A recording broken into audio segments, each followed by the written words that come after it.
A inteligência artificial na educação infantil não é a futuro, não, tá? Ela já está aliviando a carga extraclasse e ajudando professoras a personalizar o ensino no Brasil. Pesquisas da OCDE, que é a Organização para a Cooperação do Desenvolvimento Econômico, e da New York University, mostram ganho de tempo, melhores relatórios e mais foco na criança.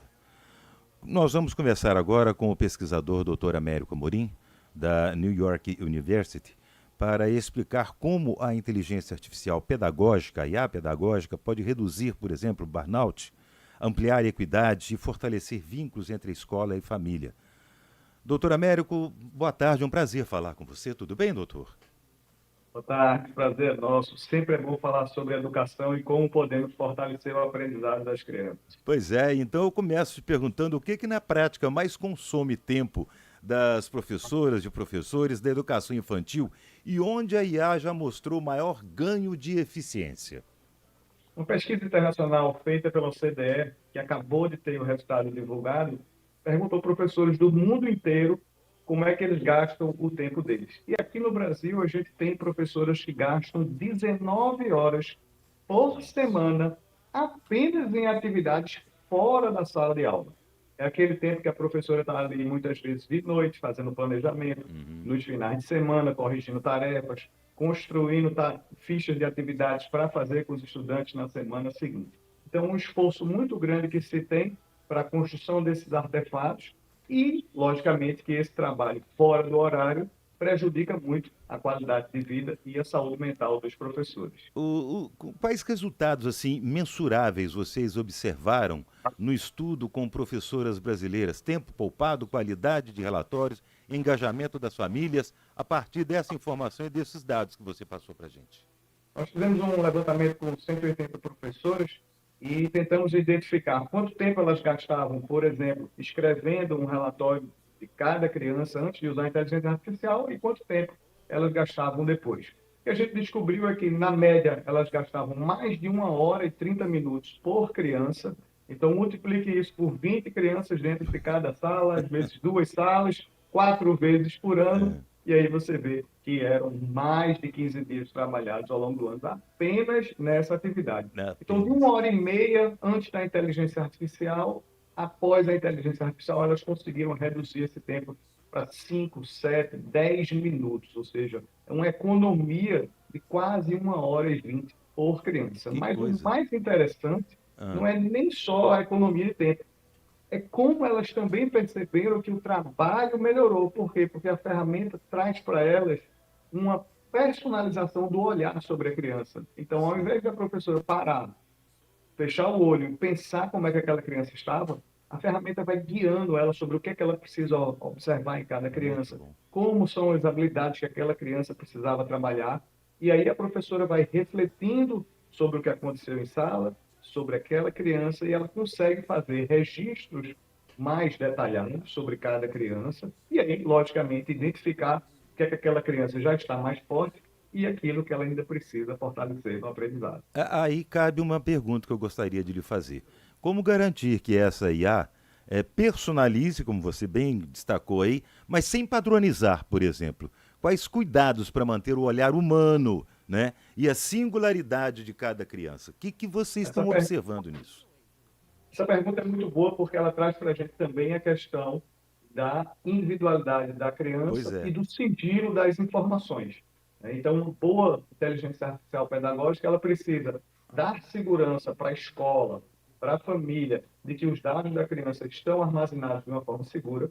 Ela precisa também trazer para a professora esse olhar individualizado, né? Então, quando a professora, por exemplo, faz um registro dizendo que hoje, no parquinho, Joãozinho caiu do balanço e Paulinha foi lá e ajudou o Joãozinho, levou ele até a coordenação, ela está conseguindo capturar uma informação com um áudio, muitas vezes, que antes essa informação estaria perdida. E são esses detalhes, essas nuances, que levam a gente para ter um entendimento mais detalhado sobre o desenvolvimento da criança, e não apenas se ela já está conseguindo ler ou não, ou se Aham, ela já conta até 5, ou se ela conta até 10. muito bom. Bom, eu também não posso deixar de te perguntar o seguinte, com relação à rede pública, com poucos recursos, por exemplo, Como evitar, né? Por exemplo, com poucos recursos, qual é o passo? O passo mínimo que seja para começar uma formação, uma infraestrutura, uma curadoria de ferramentas que possibilitem esse acesso também. Essa pergunta é muito boa, porque a gente tem algumas ferramentas, né, que funcionam apenas em celulares ultrapotentes ou em computadores com telas grandes. Então, a gente sempre precisa lembrar que, primeiro, né, a acessibilidade tem que ser direta, então tem que funcionar, eu brinco, qualquer celular Xing Ling dos últimos 5 anos para cá, né, porque aí a gente não vai ter problemas de acesso. Uhum. Além disso, precisa funcionar no computador também, claro, porque a gente tem algumas redes de escolas que têm laboratórios de informática e às vezes tem até Chromebooks para as professoras, apesar de não ter para todos.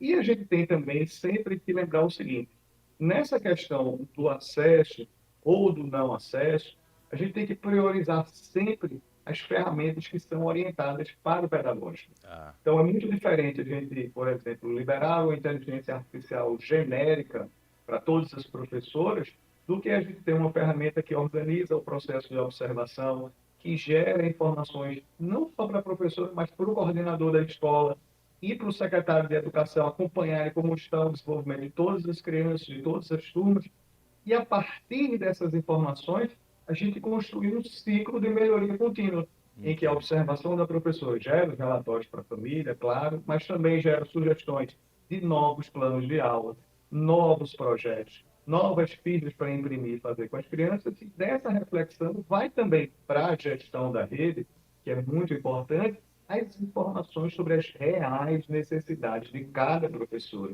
Porque uma grande crítica que a gente tem nas professoras em relação, por exemplo, aos recursos que a gente gasta nas secretarias de educação para a formação das próprias professoras, é que muitas vezes as formações não estão conectadas com a realidade da sala de aula. Então, se faz um treinamento de alguma coisa que não é o que aquela professora está precisando. Né? E aí, aí é com que essas entra a informações, equidade, né? Porque você começa a reduzir essas desigualdades já aos 4, 5, 6 anos de idade, né?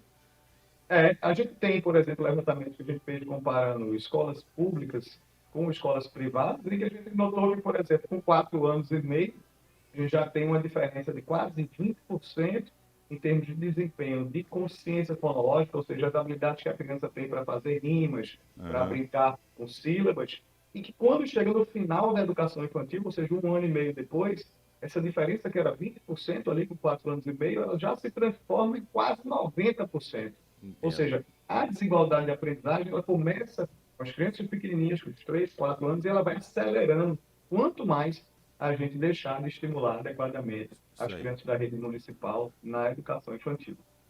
Professor, você poderia deixar o seu Instagram aí para o pessoal que quiser saber um pouco mais detalhes, mais informações? Américo Escribo, a gente está sempre lá comentando sobre as novidades da educação, postando resultados de novas pesquisas que Ótimo. mostram para os professores e para a coordenação escolar como fortalecer o ensino, o aprendizado e facilitar a vida das educadoras.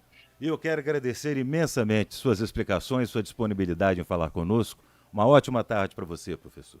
Até a próxima. Um abraço. Até a Obrigado. mais. Tribuna no Ar, segunda edição. Oferecimento Sinteac, compromisso com o trabalhador. Desde que a revista